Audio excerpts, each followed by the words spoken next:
Alright, so now we're in the blue area, and as you can see, there's a lot of areas in Islamabad like this, you know. They have like a grid system, and each of the grids, it's like surrounded by houses. But in the center, they usually have like a kind of market area. And then as you can see right here, the blue area is kind of great with like electronics and stuff like that. So you'll find lots of different electronics you can buy here, but they're probably more expensive than in America because you have to import them. But look, there's all sorts of cars over there. Lots of different cars. But anyway, yeah, this is the blue area. You can see there's a lot of apartments and stuff like that, so you can assume that some people might live here. But it's definitely, these areas are definitely way more densely populated than the other areas of Islamabad. Chill and go. You can see that this area is kind of is a little bit dirty. They have some street food stalls over here.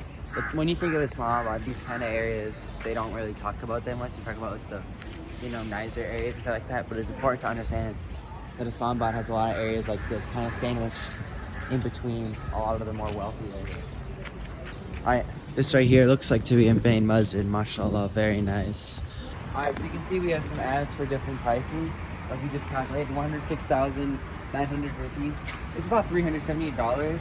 And for this is probably about like $60. This is probably about like $50 or something like that.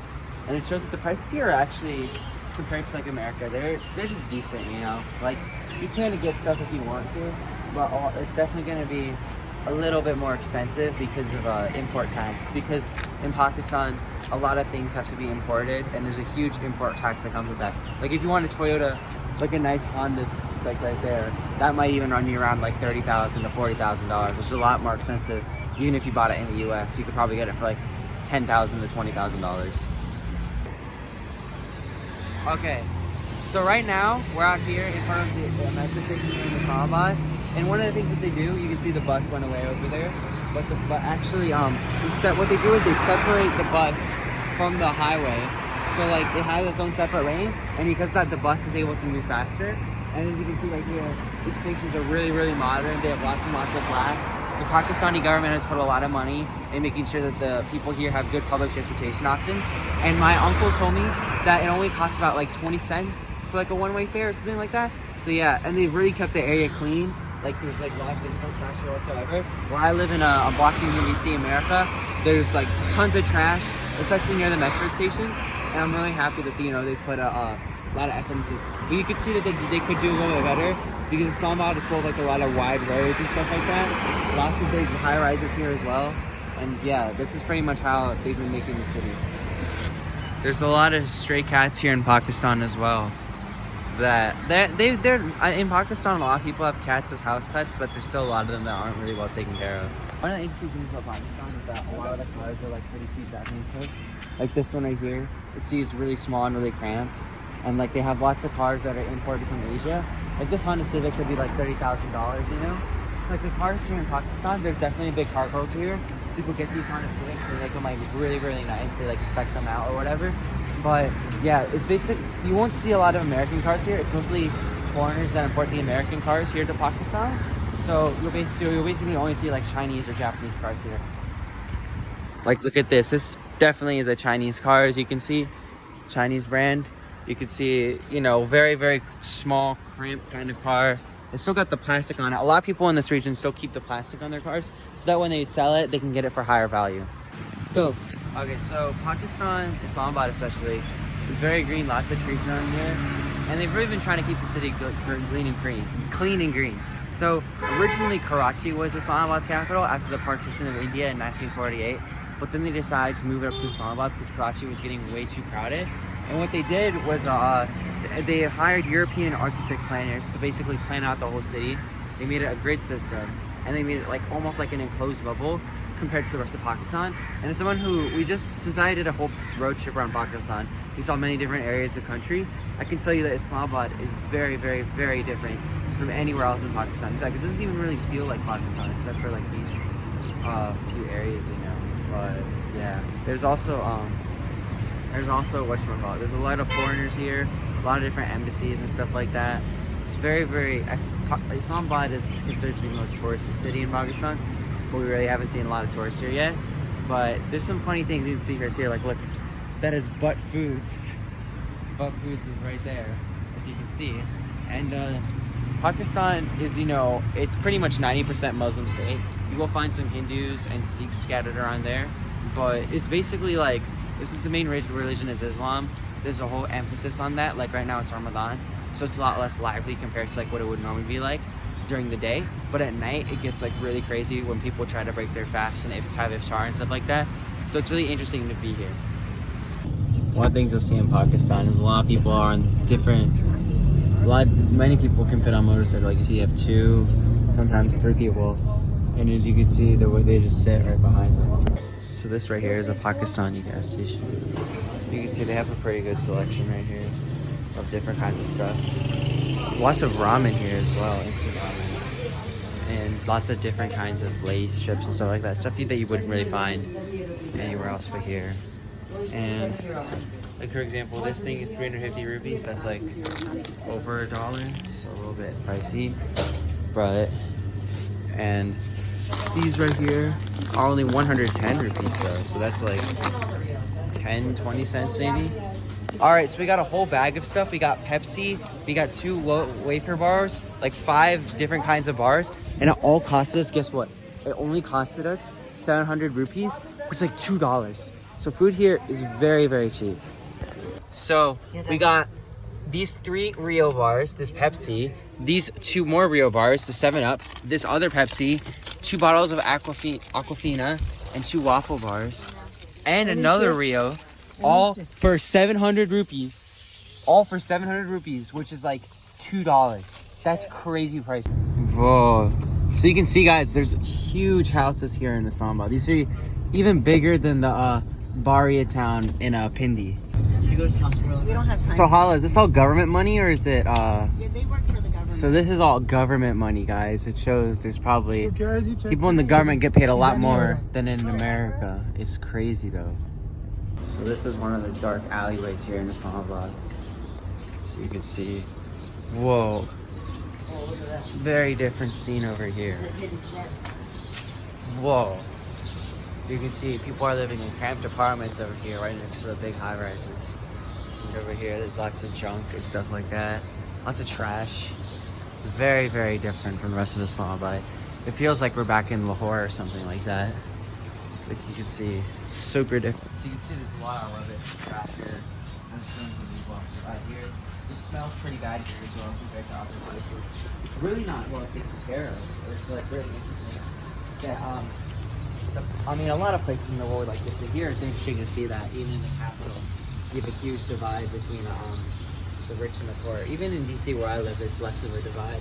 And you can see it's so kind of like this. Everything is so, you know, cramped together. You have all the wires and stuff like that, all hanging loose. I think my uncle was telling me that that soon they're gonna put all the wires underground because that's a safety hazard. But you can see right here, this is crazy. Look at this. All these wires are jumbled up together, and there's some water coming down from here. I don't know where, but if we move over here, you can see all this water is pouring down here, which is really bad. It's right next to that wire, which could electrocute someone. So we should probably move.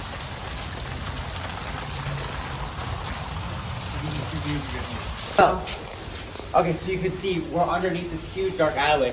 And these cords, they just stretch forever. They're probably like pulling out. I don't know if they're legal or not, but you know in some cities people they illegally take the power, grab wire, power from the power system, and just take it all the way to their house. But this is so interesting and different compared to the other parts of Islamabad. And now the blue area is very, very much dense compared to the other areas we were in. Lots of you know, cramping, congested areas, lots of different stores and stuff like that. Like, look, they have this food establishment right here. But you can see, it's very, very, I keep on saying very, very, but you know, super cramped in here. Super, super different from the rest of Islamabad. When foreigners come here, they don't even like go to these areas. They're constantly like glazing Islamabad or whatever. It's kind of boring. It's kind of, I don't know, it's really stupid that they do that. They're not showing that this country has like a lot of different issues, and it kind of gives a bad picture of what Islamabad actually looks like. And in this area compared to the others, you can see there's a lot of red motorcycles here as well. Go. Okay, so you're probably wondering why Pakistan is, even though a lot of areas are developed, not a lot of it is developed, and you're probably wondering why Pakistan is like this. Well, the truth is that when the British came, they kind of stole all their national resources, and because of that, Pakistan, when it came into existence, didn't really have a lot to like work with. So it used to be richer than India, but then over time, lots of government politics and corruption kind of made it like go downhill from here. Like, you know, recently there's been a lot of inflation and bad economic policies going on, and a lot of people have been saying it's due to the influence of outside powers such as the US and the CIA. But anyway, like, you can really, there's a lot of different reasons as to why Pakistan got here. Pakistanis, they want to do stuff about it. Like my uncle who's in the government, they're working really, really hard to make the country do amazing things. Even like over there, you can see like they built amazing highways here in Islamabad, and they've been working hard in other cities too, like in Lahore and Bahawalpur. But there's still definitely some work that needs to be done in areas like these and other areas all over Pakistan, especially in rural Pakistan, where there isn't as much infrastructure. So Pakistan is really doing well right now, but as of now, it's still not in the best state, you know. But this right here, you can see, is a very busy, bustling, congested. Well, not really congested. Well, it's a pretty calm and chill parking lot. I don't know why I said that. But ooh, look at this guy. He's got a blue wrap. Yeah. It was some of the consultants that CDC hired lived in the apartment building attached to this mall because it was considered the nicest. So now we're at Santaris Mall, which is I think it's the largest mall in all Pakistan. There's so many different shops, many different Western brands are here. Very, very nice, very, very modern, very, very built up. And on top of the Santaris Mall, like I showed you earlier, there's 3 towers and they're all residential. It's often considered to be one of the nicest places to live here in Islamabad. And just like at the Emporium Mall, all the restaurants are closed down because people are fasting. Look here, fasting. Whoa. Ireland, many more gift hamper for all of you. So you can see right here, huge mall. So many escalators. 1, 2, 3, 4, 5. Probably there's 5 floors in this mall. And over here you can see they have a whole nother set of escalators that go all the way up there. Alright, so now we're here. You can see your Santaris Mall is huge. They have like 5 different sets of escalators that all go up here and stuff like that. It's a very different image when you think of Pakistan. When you think of a lot of people think of Pakistan as like what we saw earlier in Islamabad, like in the blue area, where it's like really cramped and congested and stuff like that. But they also have these areas as well. It's like super big, super spread out. But compared to like the Emporium Mall in Lahore, this place is a lot more congested. The shops are closer to each other, and it generally feels like there's just a lot more people over here. But yeah, you can see it's a very impressive, large structure. Lots and lots of different Western brands here. I know that when people think of Pakistan, they don't really think of these areas, but it's interesting to see what these areas are like, especially when they compare it to America. Like this mall is absolutely clean. There's like no trash around here whatsoever.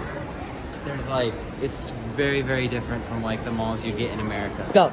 Okay, so right now, I think it's back to the Santaris Mall. So this building ended up costing hundreds of millions of dollars. And there's over 250 different kinds of shops, even though it feels like there's a lot more than 250 shops. It also was built in 2011. And in 2022, there was actually like a big fire here. I think I might have injured a bunch of people. But yeah, this mall it's very big, but it's still really cramped for some reason, which is very interesting. ये बड़ी गाड़ी है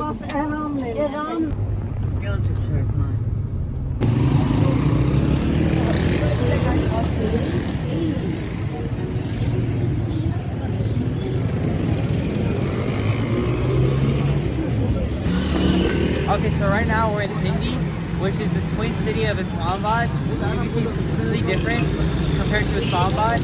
Like, so much more chaos, so much more traffic. This is like the real Pakistan right here. But it really shows that the government of Pakistan really wants to separate Islamabad from the realities of Pakistan. And how it also shows how corrupt the whole new government is in Pakistan. Like, trying to separate it. Like, this is like right next to Islamabad, the mall that's well divided. You can tell that it's not really as rich compared to Islamabad, and it's not that the wealth distribution of Pakistan hasn't been evenly distributed.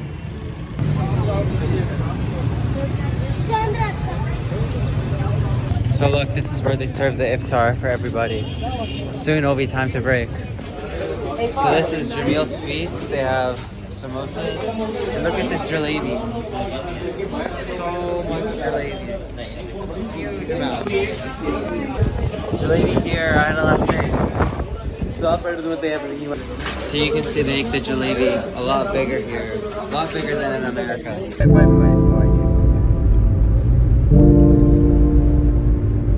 Yeah, these truckers.